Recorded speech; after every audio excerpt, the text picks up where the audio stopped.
అందరికీ నమస్తే అండి. అందరూ బాగున్నారు అనుకుంటున్నాను. ఈ వీడియోలో టాపిక్ ఏంటంటే కర్మ ఎవరిని విడిచిపెట్టదండోయ్. ఈ విషయం ప్రతి ఒక్కరం కూడా గుర్తుపెట్టుకోవాలి. 4 రోజులు అయ్యిందో లేదో అది ఉమ్మడి ప్రభుత్వం వచ్చి అప్పుడే జగన్మోహన్ రెడ్డి గారి మీద కక్ష సాధింపుల చర్యలు మొదలుపెట్టినాయి. ఒకవేళ భగవంతుడైనా కాస్త ఎక్స్క్యూజ్ చేస్తాడు, కొంచెం కన్సెషన్ ఇస్తాడు, కొంచెం ఎగ్జంప్షన్ ఇస్తాడు. అన్నిటికన్నా ముఖ్యమైన అంశం ఎంత దుర్మార్గం అంటే నిజంగా ఈ మనిషి పాపం ఇంట్లో ఉండి క్యారెక్టర్. ట్రాఫిక్ ఇబ్బంది పెట్టకుండా, ప్రజలను ఇబ్బంది పెట్టకుండా ఇంట్లో కూర్చుని ఒక సచివాలయం సెట్ చేసుకుని ఐఏఎస్లు ఐపీఎస్లు అక్కడికే పిలిపించుకుని, మంత్రులు కూడా అక్కడికే పిలిపించుకుని క్యారెక్టర్ క్యాబినెట్ మీటింగ్లు కానీ ఏదైనా సరే ఇంట్లో ప్రశాంతంగా చేసుకుంటే ఆ మనిషిని ఇవాళ వీళ్ళందరూ తప్పుపడుతున్నారు. కర్మ చస్తే 5 సంవత్సరాలు కళ్ళు మూసుకుని క్యారెక్టర్ ఆయన చేసిందంతా ఇప్పుడు ఏదో కొత్తగా కనిపెట్టినట్టు వీళ్ళు మాట్లాడుతున్నారు. 1000 ఆవులు 1000 దూడలు ఉన్నాయి.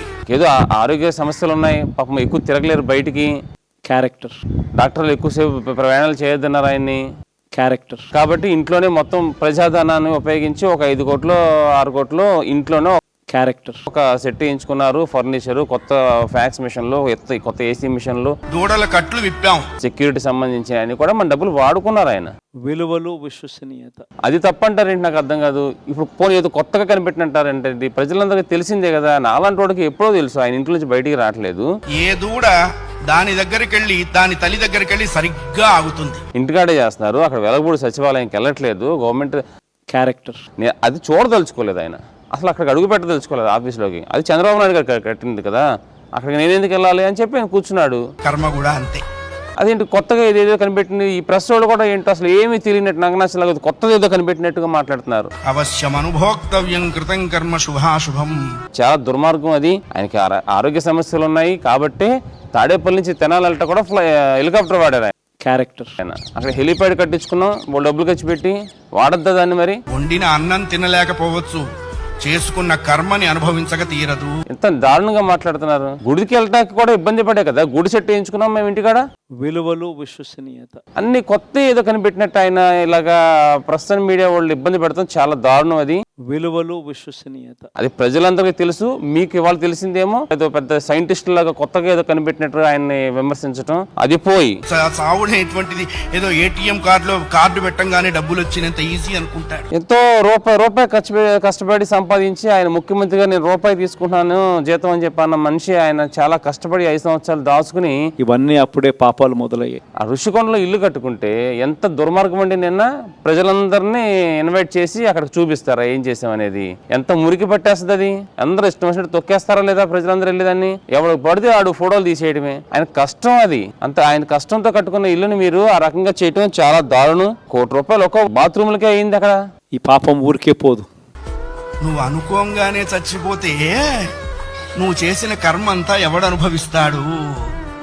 అసలు ఇంకా కళ్ళ చెమ్మ ఇదే అవ్వలేదు. ఇంకా అప్పుడే మీరు వెళ్ళి ఆయన్ని ఈ రకంగా ఇబ్బంది పెడతాం. ప్రజలందరూ చూస్తున్నారు ఈ ప్రభుత్వాన్ని. కర్మానుభవం అనుభవించడం కోసమైనా అది నిన్ను బ్రతికిస్తూ, కాకపోతే కొంచెం టైం పడుతుంది. ఆ మద్యం సంబంధించిన అక్రమాలు చేసిన వాటిలో ఇంకా ఆయనకి ఇంకా వాటాలు రాలేదు. అప్పుడే వాళ్ళు స్కామ్లు బయట పెట్టేస్తున్నారు. ఆ టైం ఇవ్వాలి. ఆడుదాం ఆంధ్రాలో స్కామ్ బయట పెట్టేస్తున్నారు అప్పుడే. ఆ టైం ఇవ్వాలి. ఆ మైనింగ్ సంబంధించిన దాంట్లో కూడా అప్పుడే లెక్కలు తీస్తున్నారు. ఆ టైం ఇవ్వాలి. ఇసుక దందాలో డబ్బులు లెక్కలు తోడేస్తున్నారు. ఆ టైం ఇవ్వాలి. ఇట్లా అయితే ఎట్లాగా కొంచెం ఊపిరి తీసుకునే వాళ్ళగా మనిషిని. కాస్త తండ్రి లేని బిడ్డ, కొంచెం దయ ఉండాలి కదా. ఎట్లా అయితే పాపాలు పండినప్పుడు ప్రజలన్నీ గమనిస్తున్నారు. ప్రభుత్వాన్ని ఏం చేసినా ఊరుకుంటున్నా అనుకుంటున్నారేమో. ప్రశ్నిస్తాం మేము కూడా, జాగ్రత్త. కొంతమంది మానసిక స్థితి మంచిగా లేక ఎదుటివారిని బాధపెట్టే విధంగా సూటిపోటి మాటలు, కఠినమైన పదజాలాలు ఎక్కువ ఉపయోగిస్తూ ఇబ్బంది పెడుతూ ఉంటారు. అలాంటి విన్నప్పుడు వాటిని పట్టించుకొని చాలామంది ఫీల్ అవుతూ ఉంటాం. మరి పట్టించుకోకుండా ఉండాలంటే ఒక కొటేషన్ మీకు చెప్తాను. విన్నది విన్నవారికే చెందుతుంది, కన్నది కన్నవారికే చెందుతుంది, తిన్నది తిన్నవారికే చెందినప్పుడు అన్నది ఎప్పుడు అన్నవారికే చెందుతుంది కదా. అలాంటి సూటిపోటి మాటలు అనేవారికే ఆ మాటలు చెందుతాయి. వాళ్ళ మనసు అలా ఉన్నందుకు వాళ్ళకి బ్యాడ్ హార్మోన్స్ రిలీజ్ అవుతాయి. అవి వాళ్ళకి శిక్ష వేస్తాయి.